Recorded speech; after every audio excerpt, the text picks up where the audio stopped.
Okay, this is part two. Um, so as far as Bachukaka is concerned, after January 3rd, uh, much of the time went in that thing. Pradeep, my cousin, had called us that Bachukaka had been in the hospital, so we kept on calling after that, and then we realized that he was hospitalized and he wasn't doing well.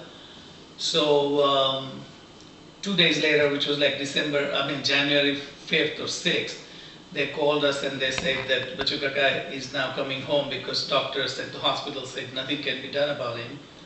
So he was on what we call as a artificial respirator, and the respirator was to be removed at home. So he came home with the respirator, with the artificial breathing device, and everybody thought that after the device is removed, he would have his he would go away.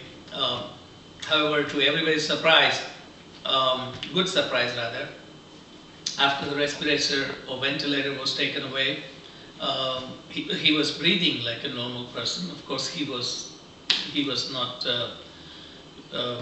looking at anybody. He was just in his own trance situation. He hardly could move a finger. Anyway, so that night, Paresh and Nilva and I visited Bachukaka at home, and it was good that we visited him.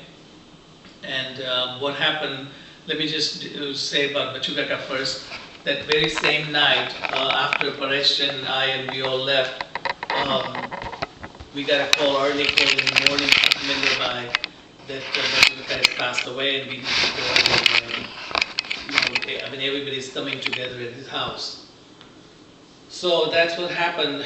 I don't know exactly what the date it was, but it was something like January 6th or 7th. And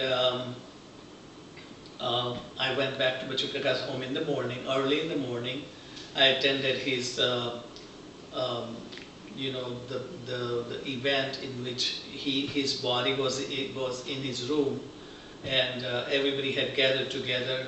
And in about 2 or 3 hours, lots of people came to his house. Lots of people stayed downstairs from his building, and then we had his body come out of the room into the main hall of the apartment where Pradeep lives, and then his rites were done, which means he had to be put in a little carry-on dolly, and we all took his that thing downstairs. There were more people downstairs, and lots of people had been gathered there. We carried the body on our shoulders to the crematorium, which was about 10 minutes away from the house. And eventually the process had to happen in which his body had to be incinerated, basically cremated. So that was one event that I will remember for a long time. Pradeep, Kaki, Tom, Jatin, and Chandrakant, and Nina, Pradeep's wife, and many other people, including all the family members. There was a grief in the house, and everybody was consoling everybody else. Pradeep handled the event very well, and he had a good posture himself. He contained himself quite good, and in the end, after that, I came home. And of course, Hemendra uncle had come, Anil uncle had come, all the relatives were there, Kirti Bai, and many of the Kapasi side relatives, many of them I saw again, and then came home. Now, that's as far as Bachukaka is concerned. But on one of those days when Paresh and Neva had come, when we were driving home, of course Bachukaka was still in his bed, alive. We going toward Matunga, we had a little incident in which we saw a dog that had just been run over by another car or something, and he was struggling. So Paresh, after passing by that event, we came back to the dog, and we took the dog all the way to uh, prevention or cruelty against animals, that kind of hospital in Mumbai. It's a unique hospital, very large place. And the dog was breathing bad, and he was hicking up. And Neva was very close to the dog. Paresh was close to the dog. But then the hospital at that night time did not have any screening going on. They could not do any x-rays. So Neva yelled at those people. Paresh also did.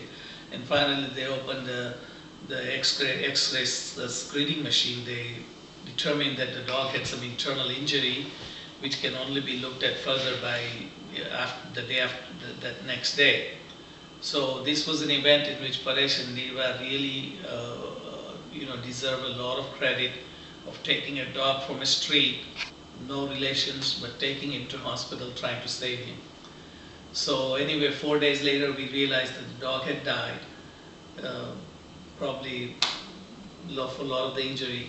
And then later, we also realized from the hospital that the dog might have had rabies.